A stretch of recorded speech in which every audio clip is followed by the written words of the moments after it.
Hi everyone, my name is Sandiswa and welcome to Textralta. This channel we discuss all things tax for small businesses, for companies.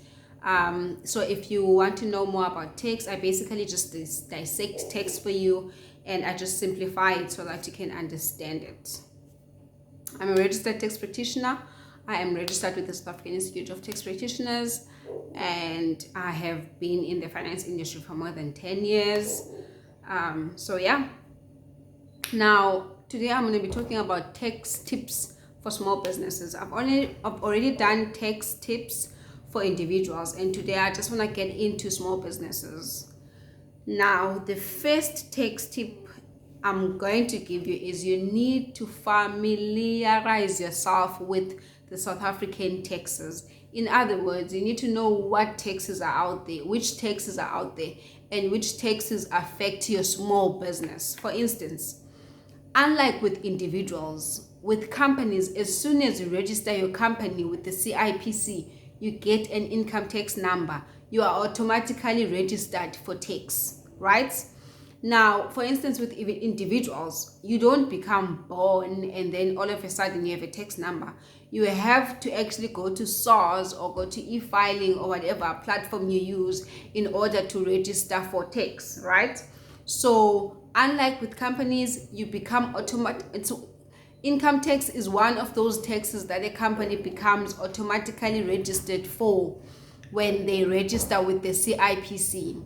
Immediately after you register, you get an income tax number. And you know what else that means? That means that as soon as you register your company, your income tax cycle starts. In other words, when provisional tax comes, you are liable for provisional tax. When you've reached the 12-month cycle, you are liable for submitting your income tax returns. Now, something that I need to clarify is this. When it comes to income tax returns, most people confuse that with the CIPC returns. Now, just to give you the difference, income tax returns, SARS, income taxes, they taxed on your profit. CIPC returns, and sometimes I've seen that even if you didn't make any profit, you still need to submit your returns. I think for them, it's more of a way of you showing CIPC that my company is still running. You don't need to close it.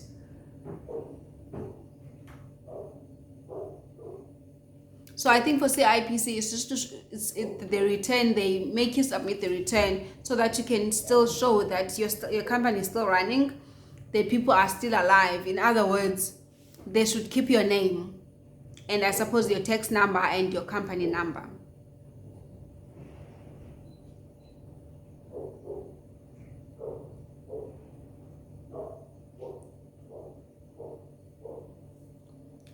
Now, when it comes to taxes for companies here in South Africa or small businesses, if I may, there are also other taxes that affect small businesses. One of them is VAT. If you are employing people, then chances are you will need to register for pay as you earn. And also there's provisional tax as well. With provisional tax, it's still part of income tax. I do have a separate video here. I will show you guys that the video will be somewhere here on this I will attach the video somewhere here or in my description of where I describe what provisional tax is, because in essence provisional tax is income tax. It's just that it's paying income tax in installments, but then that whole video is dedicated to what provisional tax is. I also have another video where I sort of explain all the other taxes that are there in South Africa. I'll also leave a link for that video as well so that you can go see for yourself what other taxes are there and perhaps see if you should not be registered for other taxes other than income tax. For instance, VAT. With VAT, as soon as you hit the 1 million mark in turnover, it is required by law that you register your company for VAT, unless there are special circumstances, which I don't know what will they be at the moment. But then as soon as you hit the 1 million mark, you need to register for VAT with small businesses. And then there's other requirements for pay as you earn and so on and so forth. But then check out that video that describes what each tax is, because there's also other taxes like turnover tax and all those, which I think as a small business you should know about, by the way, because there are so many other taxes out there that small businesses don't know about that they could use at their advantage. Okay, so check out that video for provisional tax as well as other taxes that I describe. I will attach the video somewhere on this video. Now, the second tip that I have for you as a small business, please stay compliant as much as possible.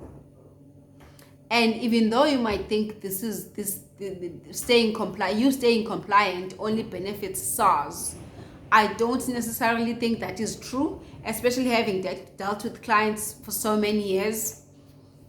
Just to give an example, say for instance, the 1 year you submit your provisional tax, and then the next thing you use the incorrect reference number when making a payment for provisional tax. We all know that. In fact, we don't all know that, but if you submit provisional tax, in fact, any other taxes for that matter, SARS starts issuing penalties. So if you submit provisional tax late, there are penalties that you get issued by SARS for submitting late, and that you are liable to pay. Now, say for instance you submit on time, but then you use the wrong reference number. Chances are SARS is not going to get that that reference number, and they will take it as though you've submitted late.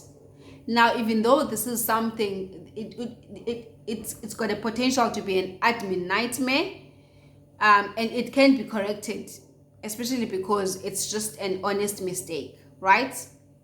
I can tell you now though that when it comes to SARS, they are more lenient to people that they can show in their history that they've been compliant up until that point. In other words, if that is your first offense, then SARS is normally more lenient with you, which is why I'm saying try and be compliant as much as possible. Also, say for instance there's been a mistake, because mistakes happen, and you're not supposed to be non-compliant, but then you want your tax clearance PIN and you can't get it because for whatever mistake you are non-compliant. When you motivate to SARS, because whenever you are non-compliant, and it shouldn't be like that, you are able to motivate to SARS and say that, okay, this is what's happening, I should be compliant, but then I'm non-compliant, can you please change my status? And they are able to do that, change the status and correct whatever non-compliance that is there and shouldn't be there. However, if SARS sees that you are someone that doesn't take compliance seriously, they'll probably take forever to assist you. So it's one of those things. Just maintain a good relationship with SARS, and the only way you can do that is by remaining compliant as much as you can. Another thing is, on maintaining good relations with SARS, just always make sure that you keep the communication lines open. You see something you don't understand, talk to SARS. If SARS is trying to reach you, be reachable. Which brings me to my next point when it comes to tax tips for small businesses. Always make sure that your details are up to date. If you move offices, you change numbers, this goes for individuals as well, or you close down the business or you sell it, just make sure you update SARS of those details. Very, very important, guys, because there are things like IT14SDs. This is now when SARS is verifying company income tax returns or auditing for that matter, and they send, like, there's something weird about the SARS system is that there are cases whereby you'd be communicating with SARS via email or via e-filing, and then out of nowhere they just post stuff. I don't know how it happens, I don't know why it happens, but believe me, it happens. So you'd be sitting dealing with an audit or a verification, and then you've been communicating with SARS, they've been sending you stuff via e-filing, and you've been getting the stuff, and then you would sit and wait for like months, and then all of a sudden you phone the call center and ask, look, I've been doing this audit and I'd like to, finalize it, but now I'm not getting any communication with SARS. And then the person on the other side of the phone will tell you, no, a letter was sent to you by post on a certain date, and this is now like months ago, and you're thinking you in trouble. And it's true, if you're busy with an audit and you don't submit the stuff, SARS starts raising things, penalties and things. So just make sure that you stay compliant, your address, your telephone, your emails, all those things. Like, I don't know how many times I get when I was in corporate, I'd get phone calls from SARS looking for clients that when you ask, people will say that was our client 10 years ago, which means that person has not updated their details on the SARS website. SARS still has the same details 10 years later, which is a problem, because when SARS wants to reach you and you're not reachable, it becomes a problem, and not even for SARS, but for you. So very important, guys, always make sure that your details are up to date, right?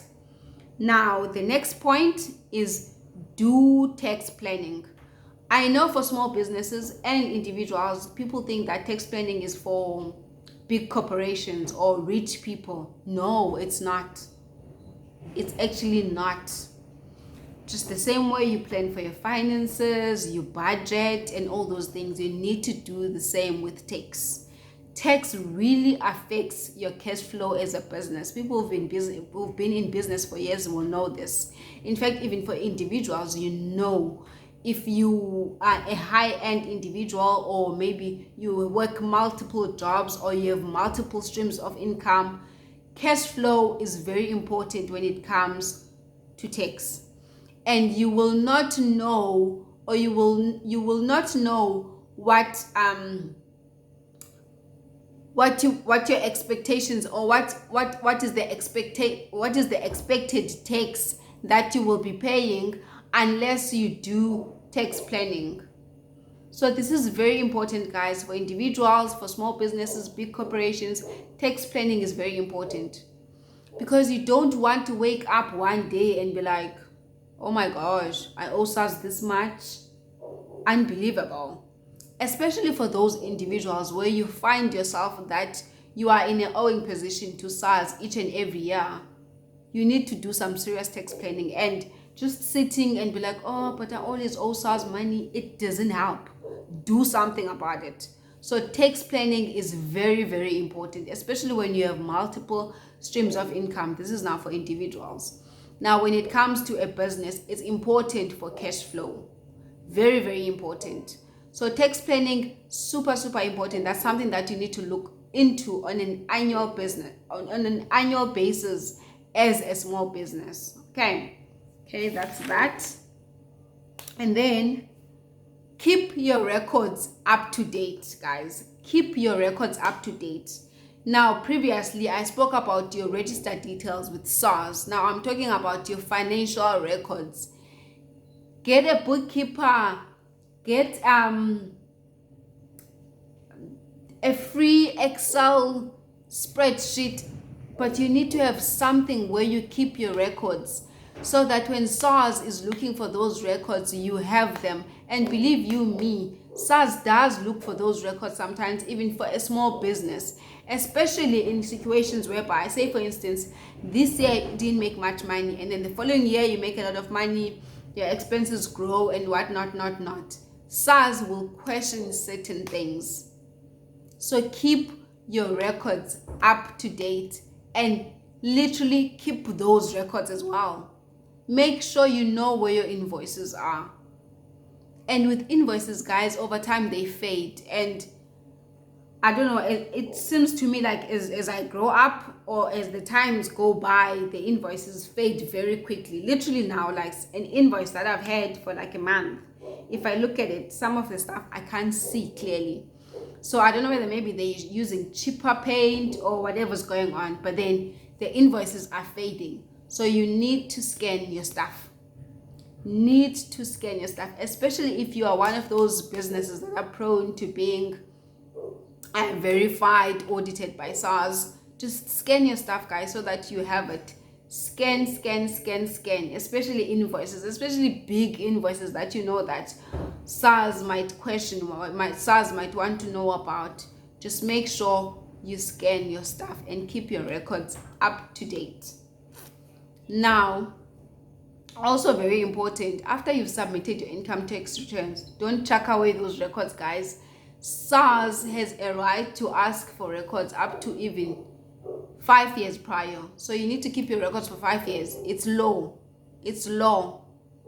It's South African law. After you've submitted your income tax return, in fact, after, if you had a verification of if you have an audit, after it's been finalized, you need to keep your records for at least another 5 years.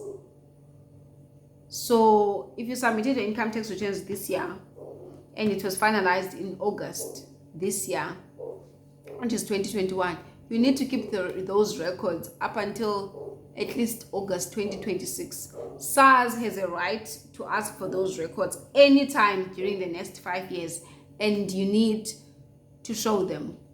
And saying that you chuck them away is not going to be an excuse, because the law says that you need to keep them for that long. So that's very important, guys. Now, not the last one, the second last one. If you're one of those companies that were affected by COVID-19 and you have since moved your offices from wherever you had offices to home, please, guys, remember to take advantage of home office expenses. I don't know how many clients I've dealt with that say that, oh, sometimes after I've submitted the return, they'll be like, oh, by the way, because I normally see the rent and compare it to the previous year and be like, okay, but your rent last year was 250,000 and this year it's 20,000. What happened? Did you buy a property or whatever? And the person will be like, no, I closed those offices and moved back home because I couldn't afford them anymore. And then I'd be like, but where is your home office expenses? And people will be like, what is that? So for people that have been renting out offices, obviously this is something new for them. So it doesn't register that they need to deduct home office expenses. So make sure, guys, if you're using part of your home for your business, then you need to make sure you take advantage of home office expenses, especially because of COVID, a lot of people have moved back their businesses back home. Right? Okay. Now the last one. You need to take advantage of SARS incentives that are there. SARS incentives and special rates. For instance, small business corporation. If you qualify as a small business corporation, I've also done a YouTube video on that. Just look for it.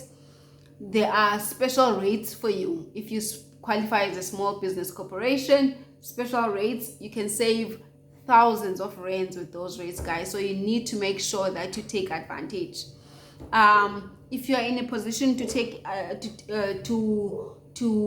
if you are in a position to partake in the employment tax incentives, then do that, guys. If you qualify there as well, you're employing the young people. There's all sorts of requirements with that. In fact, maybe I will do a video on employment tax incentives. Please, guys, take advantage of that. So much that you can save. And also, if you qualify to be a turnover tax payer, then rather than dealing with all the other taxes that are out there, then convert to being a turnover tax payer. It's easy. You just decide, I'm going to be a turnover tax payer. You don't need to register anything at SARS and whatnot. You just need to submit your return at the branch and not on e-filing. And when you decide you're no longer going to be a turnover tax payer, that's easy. Again, you can just submit your income tax returns on e-filing. It's nice like that. So always make sure, guys, that you take advantage of the special rates and incentives that SARS has, right?